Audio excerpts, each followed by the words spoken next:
राधिका संदूक में। चल चल चल।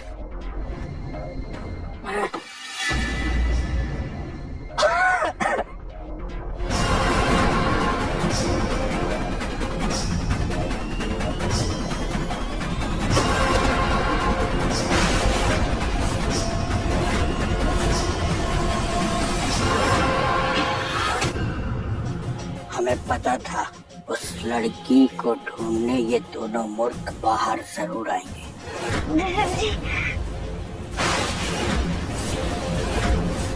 बहन जी। आज नरबली का दिन है, किसी और की हत्या नहीं कर सकते जब तक हम हमारा मकसद पूरा नहीं कर लेते। इस लड़की को कहीं और ठिकाने लगाना होगा।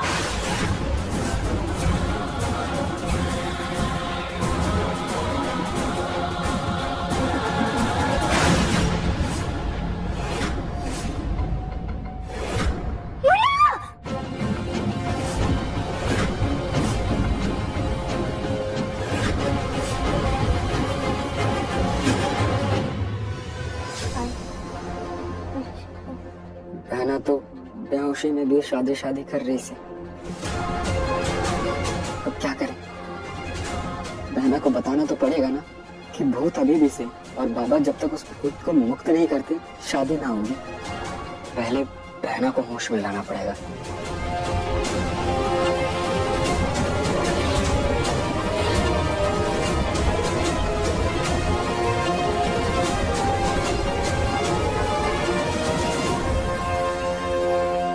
ये लोग कहाँ से आ गए? ये तो क्या कह रहा है बाबा?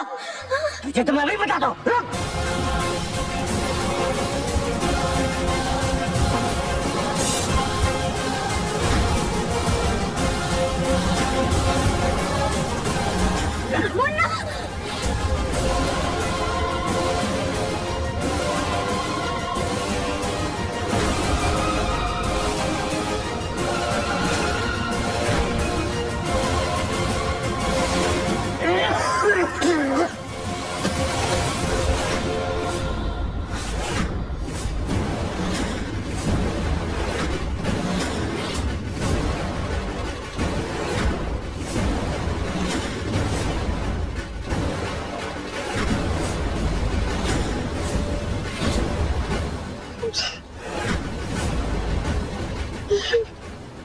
ये तुम हमारे परिवार के साथ क्या कर रहे हो?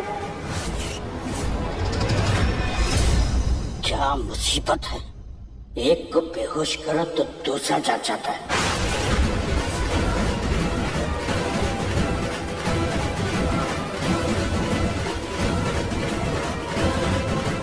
तेरी आत्मा को मुक्ति मैं ही देख के रहूंगा। आज तो तेरे पति और तेरे जेठ की बलि चढ़ाने से मुझे कोई नहीं रोक सकता।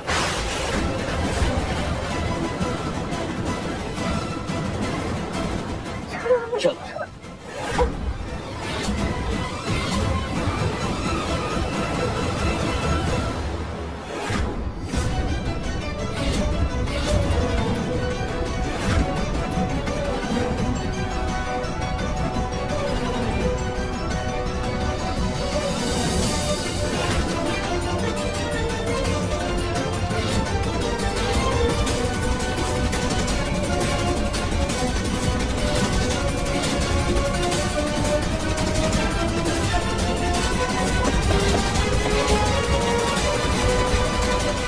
अरे बहना सुनो तो मेरी बात। मुझे कुछ नहीं सुनना। सबने मिलके मुझे बेहोश कर दिया। अब पहले मेरी शादी होगी, उसके बाद जिसको जो करना है करे, मैं नहीं जानती। पर बहना तुम्हारी शादी कैसे हो गई? अभी तो भूत भी नहीं गया वैसे। तैयार है?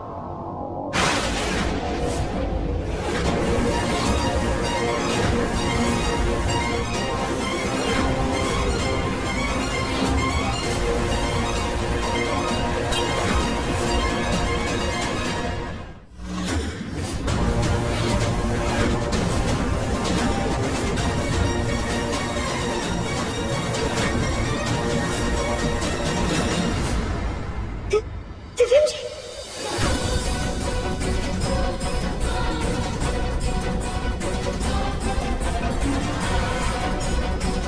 गगन जी।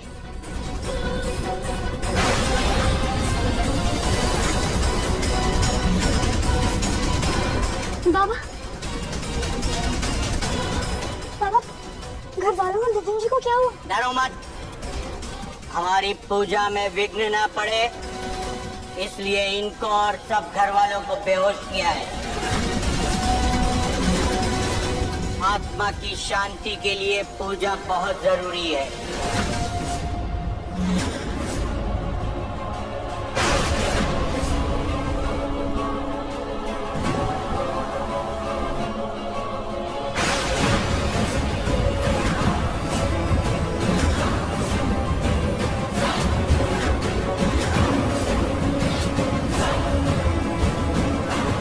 वो देखो, आत्मा बेकाबू हो रही है, बाहर निकलने के लिए मचल रही है।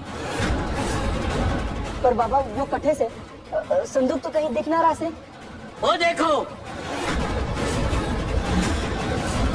हमने आत्मा को इसमें कैद कर रखा है।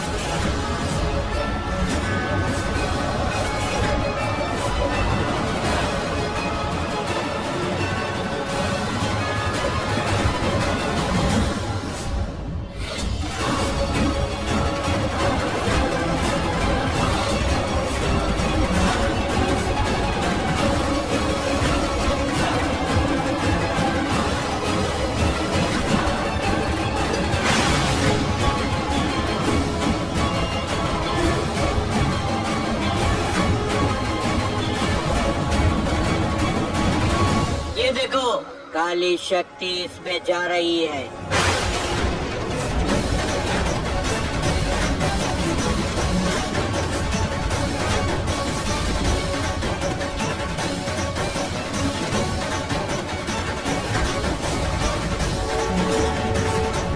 और तुम, हमने तुमसे जो सामान मंगाया था वो लेकर आओ।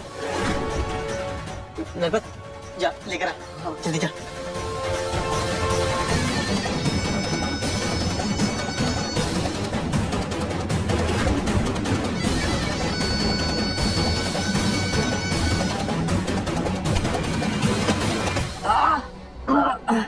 क्या कर रहे नरपत? क्यों सरपत भाई, तू हमेशा मैंने जल्दी के चक्कर में गिरा देवे है।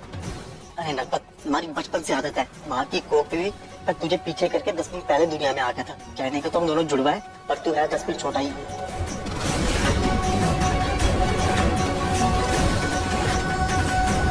हम हवन की तैयारी करते हैं।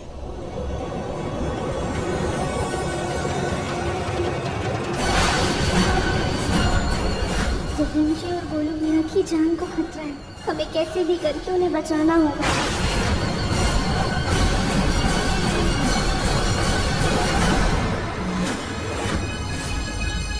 बाबा, इन दोनों भाइयों को अटे क्यों लटाए हो? क्योंकि ये आत्मा के बहुत करीब थे।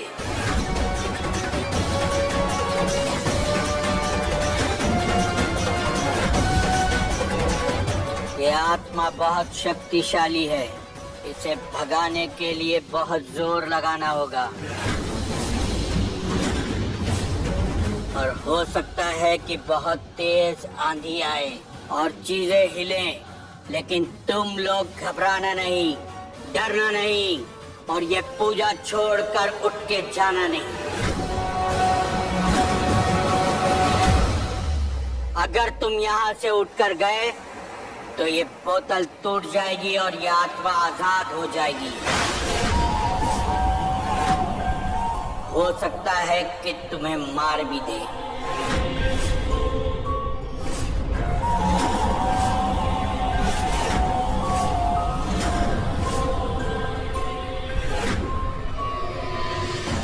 देखो, हम तुम्हें रस्सी से बांध देते हैं ताकि कभी आत्मा कुछ ऐसा करे तो तुम लोग डर कर पूजा छोड़ के ना भाग जाओ।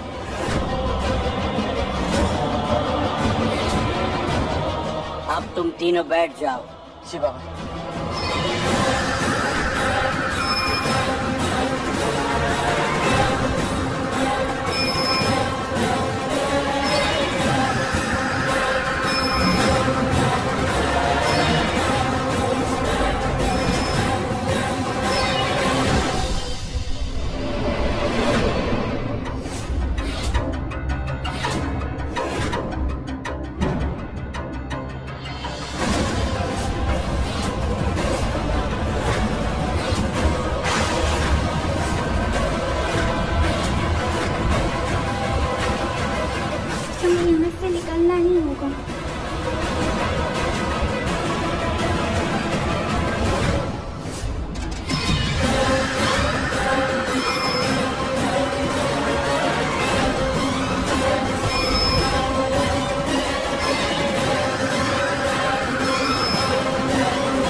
से बाहर नहीं जाना। ठीक है बाबा जी।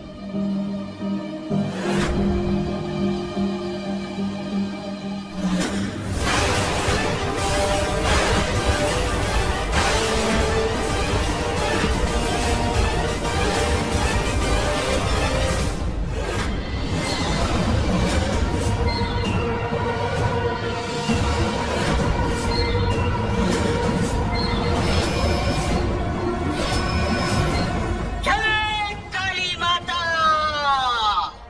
जय काली माता। जय माँ जय काली। जय माँ काली। जय काली माता। जय माँ जय काली। जय माँ काली। जय काली माता। जय काली माता। जय काली माता। जय काली माता। जय काली माता।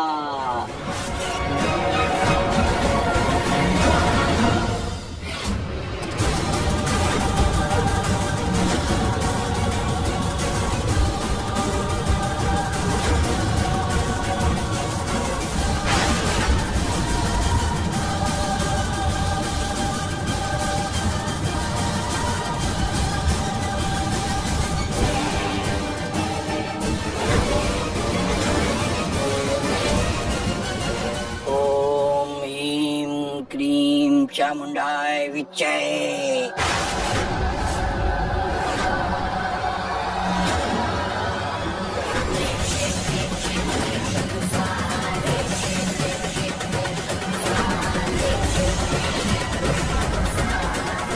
हट, स्वाहा।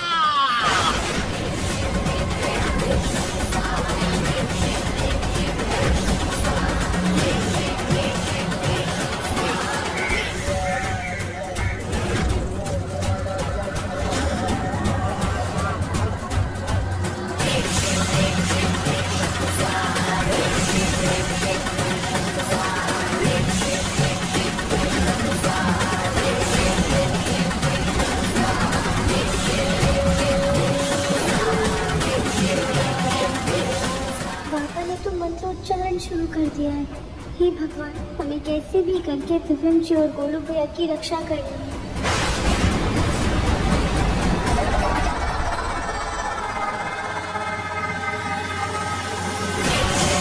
ओम ह्रीं क्रीं ह्रीं चामुंडाय विच्चे।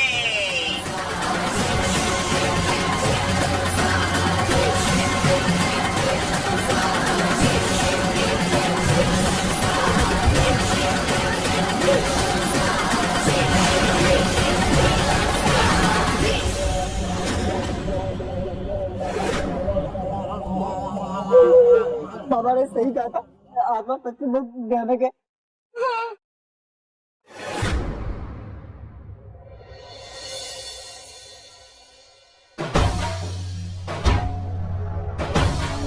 सरमन भाई, ये बाबा हम पे क्यों बुला लो आ रहे से? शायद से वो आत्मा हमारे प्रवेश ना कर जाए इसलिए।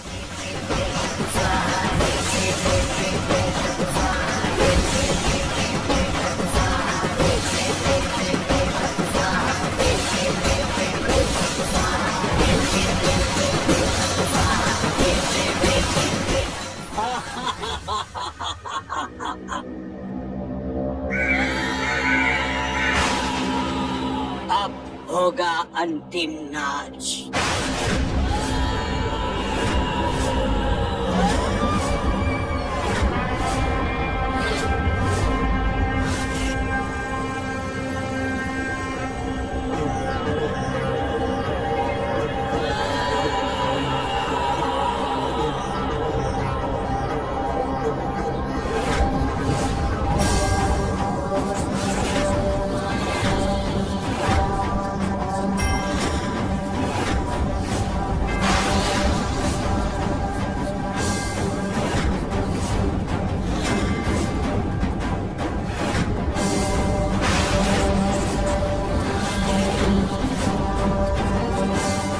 हथियार क्यों निकाले?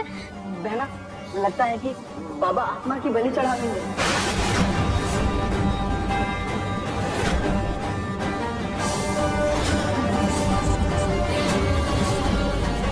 जय जय माँ काली। जय माँ काली।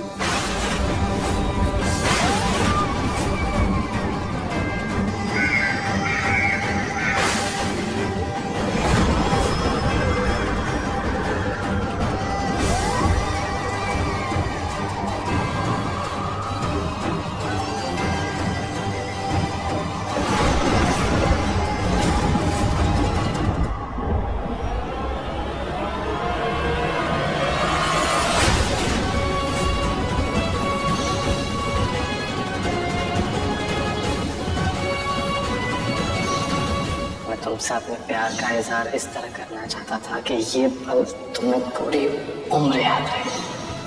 आज तक तुम हमेशा मेरी ढाल बनकर खड़ी रही। मैं तुमसे प्रॉमिस करता हूँ कि मैं अब से तुम्हारी ढाल बनकर खड़ा हूँ। तुम्हारी हर तकलीफ, हर दर्द, हर मुश्किल को तुम तक पहुँचने से पहले मुझसे गुजरना होगा।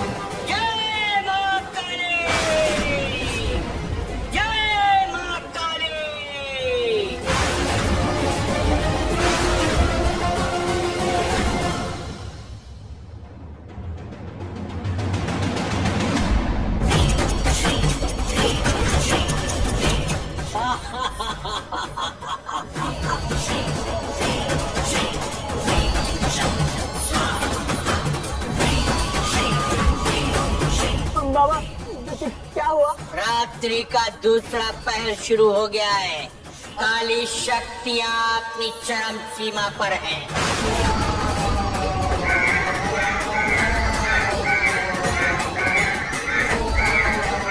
जिस काम को अंजाम देने के लिए हम यहाँ आए थे, अब वो काम पूरा होगा। हम दो भाइयों की बलि चढ़ाएंगे।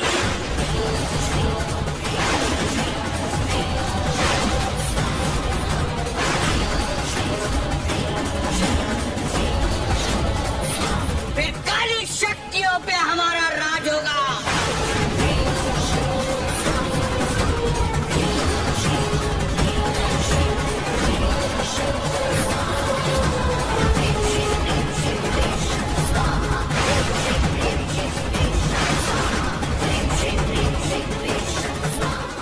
देवी, प्लीज हमारी मदद कीजिए, हमें यहाँ से निकालिए।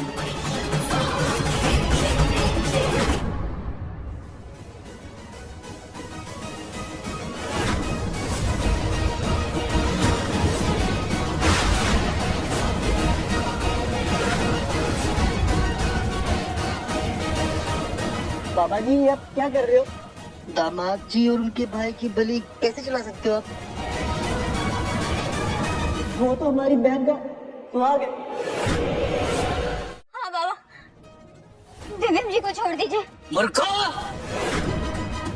भाइयों की बलि तो चढ़ेगी, लेकिन इनकी नहीं, तुम दोनों की।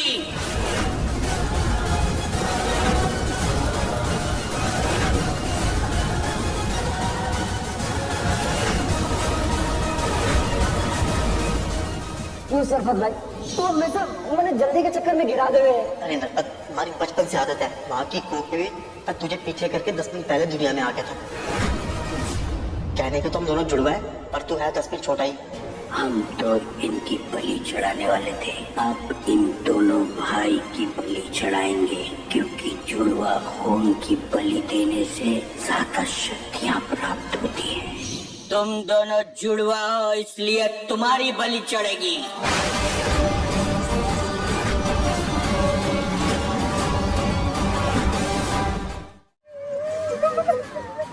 बाबा नहीं, हमें अभी नहीं मरना। हाँ बाबा, मेरे भाइयों को छोड़ दो प्लीज। तू कहे तो तेरी ही बलि चढ़ा दूं? नहीं नहीं नहीं बाबा।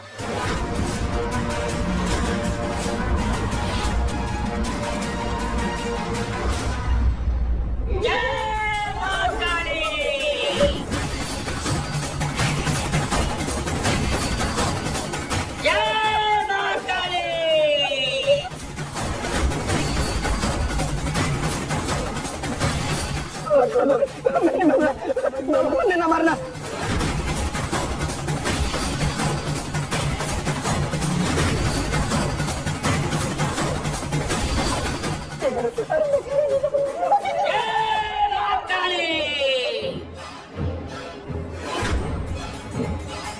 ये बाहर क्यों नहीं निकल रहा है?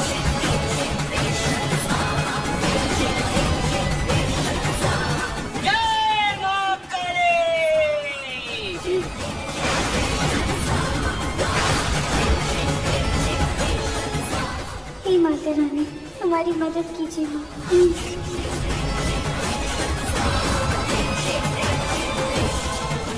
ड्रैगन की जादुई शक्ति। बहुत समय पहले एक विशाल पर्वत श्रृंखलाओं के बीचों बीच एक रहस्यमय गुफा थी। इस गुफा में एक शक्तिशाली ड्रैगन रहता था जिसका नाम रुद्र। रुद्र अपने अपार जादुई शक्तियों के लिए प्रसिद्ध था। उसकी आंखों में नीली चमक थी, उसकी सांसों में आग और उसकी दहाड़ इतनी प्रबल थी कि उससे पहाड़ भी कांपते थे। किंवदंती थी कि ड्रैगन के पास ऐसी शक्ति थी जिससे वह समय और प्रकृति को नियंत्रित कर सकता था, लेकिन यह शक्ति किसी भी मानव की समझ से परे थी। कोई भी जीव उसकी गुफा के पास जाने की हिम्मत नहीं करता था। गुफा से कुछ दूरी पर एक छोटा सा गांव था जहां लोग अपनी सामान्य दिनचर्या में व्यस्त रहते थे, लेकिन पिछले कुछ महीनों से गांव में अजीब और रहस्यमय घटनाएं हो रही थी। रात के समय गायब हो रही पशुधन और लोगों की चीखों ने पूरे गांव में भयानक और चिंता फैला दी थी। गांव के सबसे बुजुर्ग व्यक्ति महादेव ने लोगों को बताया कि यह ड्रैगन की जादुई शक्ति का संकेत है। उसने कहा कि ड्रैगन जाग चुका है और वह अपनी शक्तियों को फिर से सक्रिय कर रहा है। अर्जुन एक युवा और साहसी योद्धा था जो गांव में अपने पराक्रम और समझदारी के लिए जाना जाता था। उसने अपने बचपन में कई कठिनाइयों का सामना किया था और अब गांव की रक्षा के लिए हर कीमत चुकाने को तैयार था। अर्जुन ने गांव वालों से कहा कि वह ड्रैगन का सामना करेगा और उसके जादू का रहस्य पता लगाएगा। महादेव ने उसे एक प्राचीन जादुई ताबीज दिया जिसे पहनने से उसे जादुई ताकतों का सामना करने की शक्ति मिल सकती थी। अर्जुन ने अपना ताबीज पहना, अपनी तलवार और ढाल उठाई और गुफा की ओर चल पड़ा। अर्जुन ने अपने सफर की शुरुआत की। उसे घने जंगल, तीव्र हवाएं, उफनती नदियां और खतरनाक चट्टानें पार करनी पड़ी। सफर जितना आगे बढ़ता उतना ही खतरनाक और रहस्यमय होता जाता। हवा में अजीब सी घुटन थी, जैसे ही अदृश्य शक्ति ने पूरे क्षेत्र को घेर रखा हो। रास्ते में अर्जुन को कुछ भयानक दृश्य भी देखने को मिले। जले हुए पेड़ गायब हो चुके, जानवरों के निशान और रहस्यमय प्रतीक जो पत्थरों के उकरे गए थे। उसे यह महसूस हुआ कि ड्रैगन की शक्तियाँ केवल गुफा तक ही सीमित नहीं थी बल्कि पूरे जंगल में फैली हुई थी। कई घंटे तक कठिन रास्ता पार करने के बाद अर्जुन अंततः गुफा तक पहुंच गया। गुफा के भीतर का अंधेरा और खामोशी उसे भीतर तक झकझोर रहे थे। जैसे ही वह गुफा के भीतर दाखिल हुआ, उसे वहां की हवा में भारीपन महसूस हुआ, जैसे किसी प्राचीन जादू का दबाव हो। अचानक गुफा के भीतर से एक गहरी और भयानक गर्जना गूंजी। अर्जुन को पता था कि अब उसका सामना ड्रैगन से होने वाला है। उसने अपनी तलवार कसकर पकड़ी और गुफा के ओर अंदर चला गया। अर्जुन गुफा के गहरे हिस्से में पहुंचा, जहां अचानक एक भीषण गर्जना के साथ ड्रैगन प्रकट हुआ। उसका विशाल शरीर और उसकी जादुई आंखें की चमक ने पूरे गुफा को रोशन कर दिया। ड्रैगन ने गरजते हुए अर्जुन से कहा, तुम्हारी हिम्मत कैसे हुई मेरी गुफा में आने की मानव? अर्जुन ने बेखौफ होकर जवाब दिया, मैं गांव की रक्षा के लिए यहाँ आया हूँ। तुमने गांव को अपने जादू से परेशान किया है और अब ये सब खत्म होगा। ड्रैगन ने अर्जुन की बहादुरी देखी और उसे चुनौती दी। उसने कहा, मैं अपनी जादुई शक्ति से तुम्हें पराजित कर सकता हूँ, लेकिन अगर तुम मेरी 3 पहेलियों का सही उत्तर दे सको तो मैं तुम्हारे गांव को छोड़ दूंगा, पर अगर तुम असफल हुए तो तुम कभी यहाँ से नहीं लौट सकोगे। अर्जुन ने यह चुनौती स्वीकार की। ड्रैगन ने अपनी पहली पूछी, वह क्या है जो जितना ज़्यादा दिया जाए उतना बढ़ता है? अर्जुन ने कुछ क्षणों के लिए सोचा और फिर उत्तर दिया, वह है प्रेम। जितना इसे बांटा जाता है यह उतना ही बढ़ता जाता है। ड्रैगन ने सिर हिलाते हुए कहा, तुमने सही उत्तर दिया। अब सुनो मेरी दूसरी पहेली। क्या है वह चीज़ जो जितनी पुरानी होती जाती है उतनी कीमत होती है? अर्जुन ने बिना किसी हिचकिचाहट के कहा, वह चीज़ है ज्ञान। जैसे जैसे यह पुराना होता है यह और भी अमूल्य हो जाता है। ड्रैगन ने मुस्कुराते हुए कहा, बिल्कुल सही। अब सुनो मेरी आखिरी पहेली। ड्रैगन की तीसरी पहेली थी, वह क्या है जिसे जितना पाने की कोशिश की जाती है उतना ही कम होता जाता है? अर्जुन ने ध्यान से सुना, कुछ देर गहरी सोच में डूब गया। यह पहले की तुलना में कठिन लग रही थी क्योंकि इसका उत्तर साधारण नहीं था। वह पहेली का सही उत्तर खोजने के लिए अपने अनुभवों और ज्ञान पर विचार करने लगा, लेकिन यह सवाल उसकी बुद्धि की असली परीक्षा था। अर्जुन को अचानक एहसास हुआ कि इस पहेली का उत्तर हर किसी के जीवन से जुड़ा हुआ है। उसने आत्मविश्वास से कहा, वह है समय। जितना इसे पाने की कोशिश करते हैं उतना ही यह हाथ से फिसलता जाता है। ड्रैगन ने अर्जुन के उत्तर को सुनकर सिर हिलाया। ड्रैगन ने एक गहरी सांस लेते हुए कहा, तुमने सही उत्तर दिया है अर्जुन। समय ही वह चीज़ है जिसे इंसान कितना भी पाने की कोशिश करे वह कम होता जाता है। तुम्हारी बुद्धिमानी और साहस ने तुम्हें जिता दिया है। इस स्टोरी को लाइक एंड चैनल को सब्सक्राइब और कमेंट करना ना भूलें। मिलते हैं ऐसी नई अमेजिंग स्टोरी के साथ, तब तक के लिए बाय बाय। हाथी और कुत्ते की अनोखी दोस्ती। जानवर अपने अपने कामों में लगे हुए हैं। चारों ओर शांति और हरियाली है। धीरे धीरे शेर जंगल के रास्ते पर चलता हुआ दिखाई देता है और वह जंगल के नए कोनों की खोज करता है। तभी उसकी नज़र गजेंद्र पर पड़ती है। गजेंद्र बड़े आराम से अपने रास्ते पर चल रहा होता है और शेरू के मन में एक सवाल उठता है, क्या इतने बड़े जानवर से दोस्ती हो सकती है? धीरे धीरे वह गजेंद्र के पास जाता है और थोड़ा हिचकिचाते हुए पूछता है, आप बहुत बड़े और भाग्यशाली हो, क्या आप मेरे दोस्त बन सकते हो? गजेंद्र की मुस्कुराहट से शेरू का डर खत्म हो जाता है और वह दोस्त बन जाते हैं। दोनों की दोस्ती गहराने लगती है।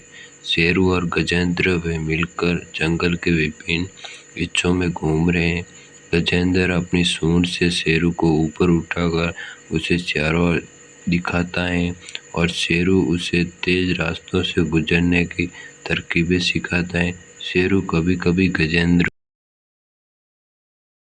के ऊपर बैठकर जंगल का नज़ारा लेते हैं और दोनों मिलकर जंगल के दूसरे जानवरों से भी मिलते हैं। दोनों की दोस्ती अन्य जानवरों को प्रेरित करती है और सभी उन्हें देखते हुए मुस्कुराते हैं। एक दिन दोनों दोस्त जंगल के गहरे हिस्से में पहुंच जाते हैं जहां घना अंधेरा और सन्नाटा है। अचानक एक बड़ा बाघ सामने आ जाता है और शेरू बुरी तरह से डर जाता है। गजेंद्र अपने पहले समझ नहीं पाता है कि क्या हो रहा है, लेकिन जैसे ही वो बाघ को देखता है उसकी सूंड ऊपर उठती है। बाघ की तरफ देखते हुए गजेंद्र बहुत ही शक्तिशाली तरीके से उसे दूर हटाने का संकेत देता है और बाघ थोड़ी देर गजेंद्र को घूरता है, लेकिन अंत में डर कर वहाँ से भाग जाता है।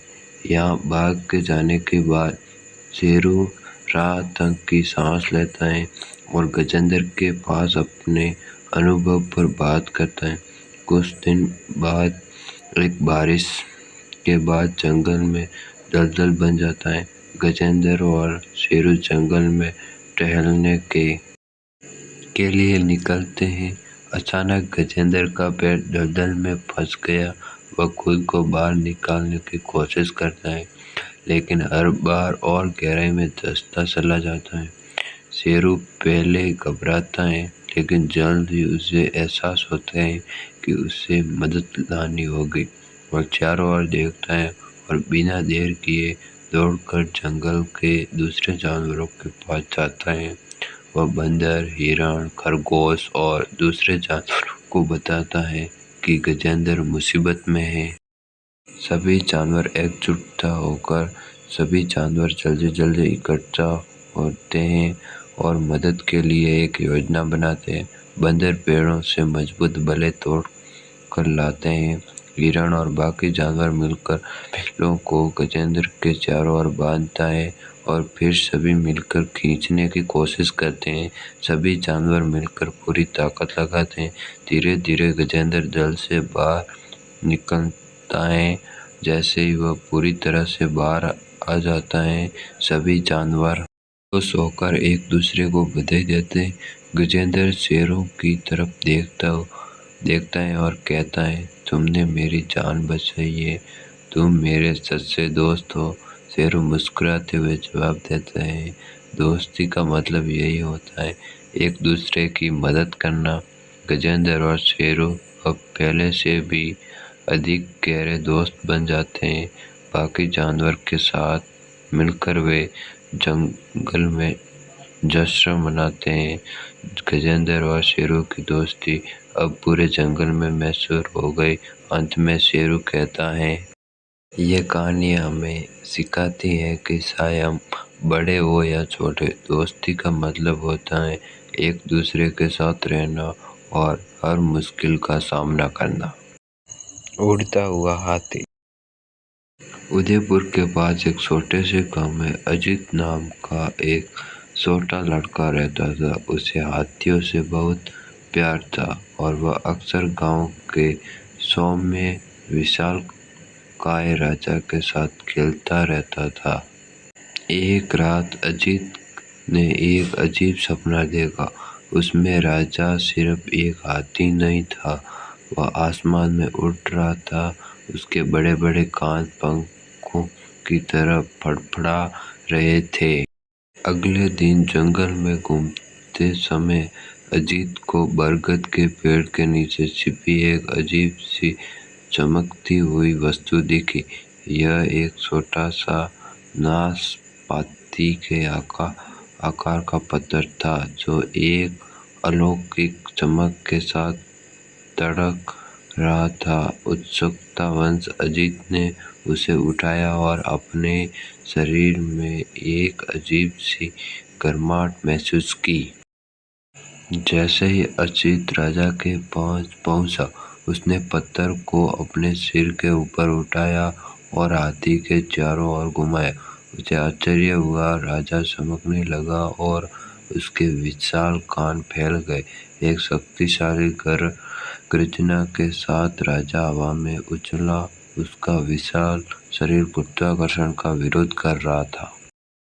राजा की पीठ से चिपके अजीत को उत्साह की लहर महसूस हुई। वह राजस्थान के हरे भरे जंगलों और झिलमिलाती झीलों के ऊपर आसमान में उड़ रहे थे। अजीत को नीचे राजसी अरावली पर्वतमालाएं और प्राचीन शहर उदयपुर दिखाई दे रहा था। अपने रोमांचक रोमांच के बाद अजीत और राजा गांव लौट आए। हाथी को उड़ता देख गांव वाले आश्चर्यचकित हो गए और उन्होंने अजीत की असाधारण खोज का जश्न मनाया। उस दिन से अजीत और राजा राजस्थान में सबसे प्रसिद्ध जोड़ी बन गए। उनकी दोस्ती शक्ति और एक लड़के और हाथी के बीच अटूट बंधन का प्रमाण है। इन दोनों में से कौन सी स्टोरी आपको अच्छी लगी कमेंट करके ज़रूर बताएं। वीडियो को लाइक करें, सब्सक्राइब करें, कमेंट करना ना भूलें। मिलते हैं नेक्स्ट वीडियो। जादुई रंगों की दुनिया। आर्यन एक छोटे से गांव में रहने वाला एक युवा चित्रकार था जिसका सपना था दुनिया के सबसे खूबसूरत चित्र बनाना। लेकिन उसकी चित्रकारी में कुछ कमी थी जो उसे हमेशा महसूस होती थी। वह अपने चित्रों में उस जादू को ढूंढ रहा था जिसे वह बचपन से अपने सपनों में देखता आया था। एक दिन उसे गांव की पुरानी लाइब्रेरी में एक रहस्यमय किताब मिली जिसमें लिखा था कि एक जादुई रंगों की दुनिया है जहां हर रंग का अपना जीवन है। आर्यन की उत्सुकता बढ़ गई और उसने उस किताब को पढ़ना शुरू किया।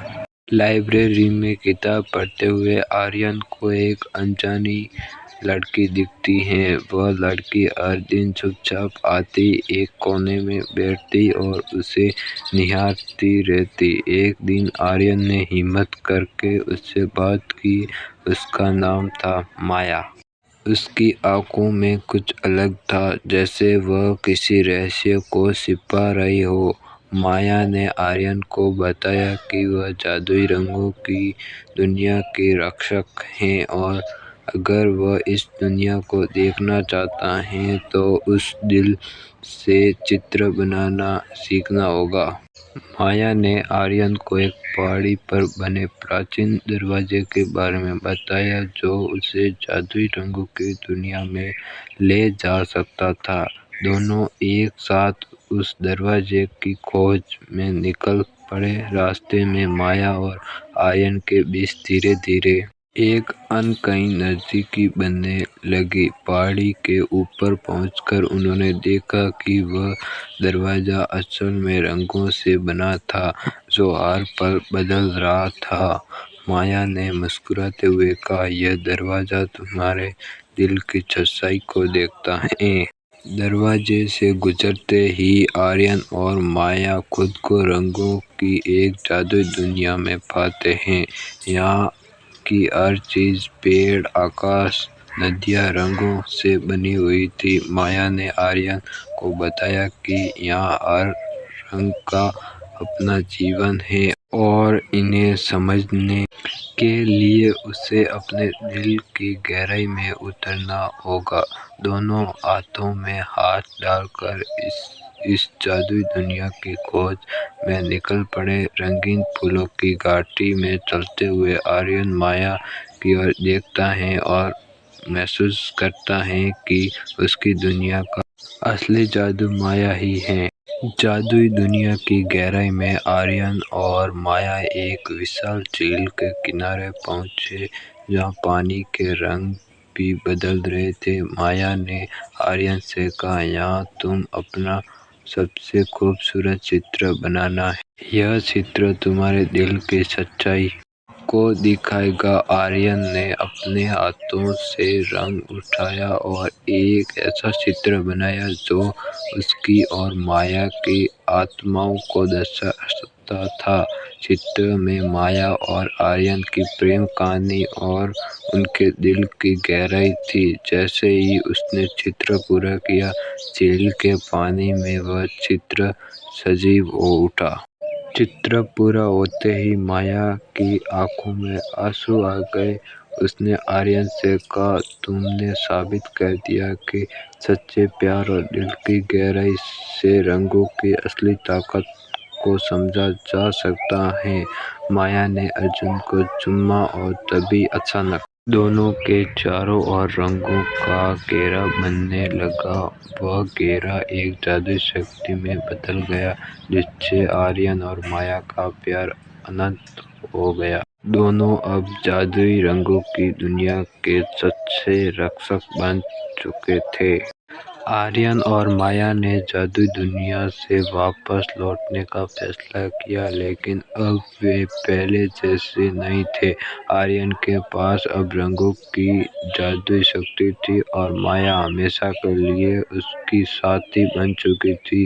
उन्होंने गांव लौटकर अपनी कला से पूरी दुनिया को बदल दिया। आर्यन ने माया के साथ मिलकर ऐसे चित्र बनाए जो देखने वालों के दिलों में जादू भर देते थे। उनका प्यार और कला अब हर किसी के लिए प्रेरणा बन गई थी। सपनों का संसार। आरव एक छोटा बच्चा अपनी किताब पढ़ते पढ़ते सो गया। अचानक वह खुद को एक अनोखी चमकीली दुनिया में पाता है। आसमान नीला और पेड़ के पत्ते सोने जैसे चमक रहे हैं। वहाँ पर विचित्र प्राणी हैं जो उसे देखकर मुस्कुराते हैं। आरव इस जादुई संसार में चलता हुआ एक नदी के किनारे पहुंचता है। यह कोई साधारण नदी नहीं बल्कि सपनों की नदी थी, जिसमें पानी की बजाय रंग बिरंगी रोशनी बह रही थी। नदी की धारा में उसके जीवन की झलकियां दिखाई देती हैं, उसके बचपन के खेल, उसके सपनों और उसकी कल्पनाएं। नदी के पार आरव को उड़ते हुए जादुई प्राणी दिखाई देता है, जिनके पंख इंद्रधनुष की तरह चमकते हैं। यह प्राणी आरव को आसमान में उड़ने का निमंत्रण देता है। वह उनके साथ आसमान में उड़ने लगता है और उसे यह एहसास होता है कि वह इस संसार में हर वो चीज कर सकता है जो वह अपने सपनों में करता है। उड़ते उड़ते आरव एक विशाल महल के पास पहुंचता है। यह महल इच्छाओं का महल है, जहाँ हर किसी की इच्छाएं पूरी होती हैं। आरव महल में प्रवेश करता है और उसे वहाँ ढेर सारी चमकदार रोशनी और रहस्यमयी आवाज़ें सुनाई देती हैं। महल की दीवारों पर उसके सपने लिखे होते हैं और वह महसूस करता है कि जहाँ उसकी हर कल्पना सच हो सकती है। आरव महल के अंदर घूमते हुए एक कमरे में पहुंचता है, जहाँ उसे एक दर्पण दिखता है। दर्पण में वह अपने वर्तमान जीवन को देखता है, अपने परिवार, दोस्तों और असली दुनिया को। उसे एहसास होता है कि यह जादुई संसार कितना भी सुंदर हो, लेकिन उसकी असली दुनिया की कोई जगह नहीं ले सकती। वह तय करता है कि उसे अपने असली जीवन में वापस जाना चाहिए। आंखें बंद करता है और मन ही मन अपने असली जीवन की ओर लौटने की इच्छा करता है। अचानक वह अपनी किताब के पास जाग जाता है। सब कुछ वैसा ही है जैसा वह छोड़कर गया था, लेकिन अब वह जानता है कि असली दुनिया कहीं ज़्यादा महत्वपूर्ण है। सपनों की उड़ान।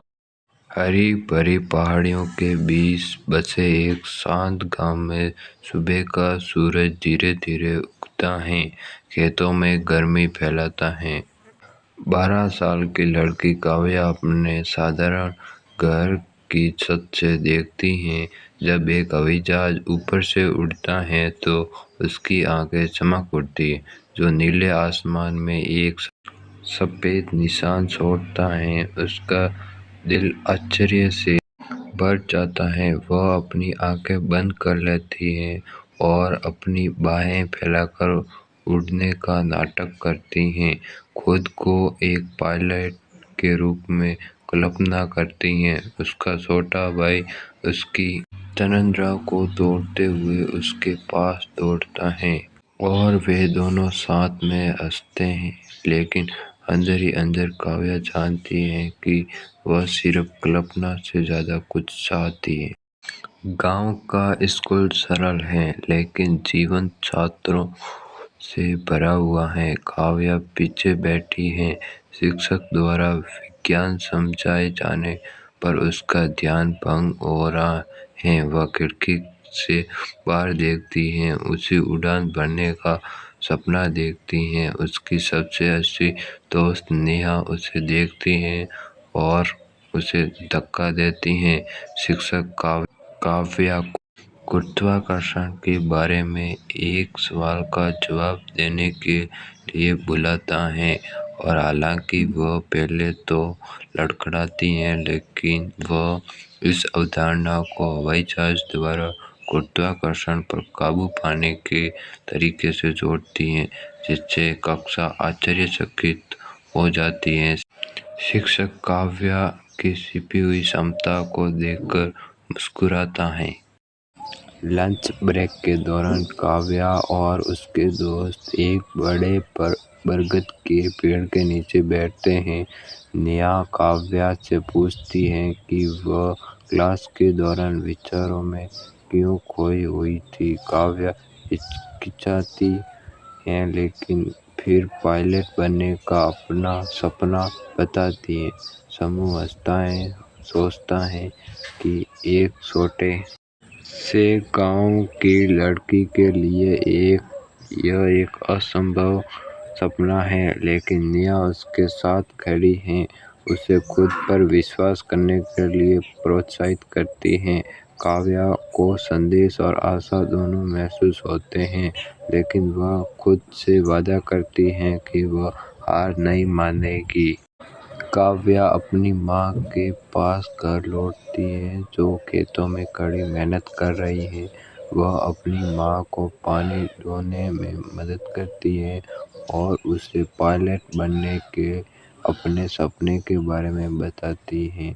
उसकी माँ प्यार से सुनती है, लेकिन साथ ही चिंता भी करती हैं, क्योंकि वह जानती हैं कि उनके पास इतने महत्वाकांक्षी सपनों को पूरा करने के लिए पैसे नहीं है। काव्या के पिता, जो एक बड़ी हैं, उसे बताते हैं कि शिक्षा महत्वपूर्ण है, लेकिन उसके जैसे सपने बहुत महंगे हैं। काव्या को दुख का एहसास होता है, लेकिन वह इसे जाहिर नहीं होने देती। स्कूल में एक खास दिन आता है जब एक युवा महिला पायलट कैप्टन नैना छात्रों से विमान और शिक्षा के बारे में बात करने आती हैं। काव्या कैप्टन नैना द्वारा एक छोटे से शहर से हवाई जहाज के कॉकपिट के अपने सफर के बारे में बताते वे ध्यान से सुनती हैं। काव्या मंत्रमुग्ध हो जाती हैं और कैप्टन नैना की कहानी में उम्मीद पाती हैं। बातचीत के बाद काव्या पायलट बनने के बारे में उससे सवाल पूछने के लिए दौड़ती हैं और नैना उसे छात्रवृत्ति और कड़ी मेहनत से पढ़ाई करने के बारे में कुछ मार्गदर्शन देती हैं। कैप्टन नैना से मिलने के बाद काव्या पहले से कहीं ज़्यादा दर्द नीचे हो गई हैं। हर शाम वह लालटेन की मंद रोशनी में बैठकर पाठ्य पुस्तक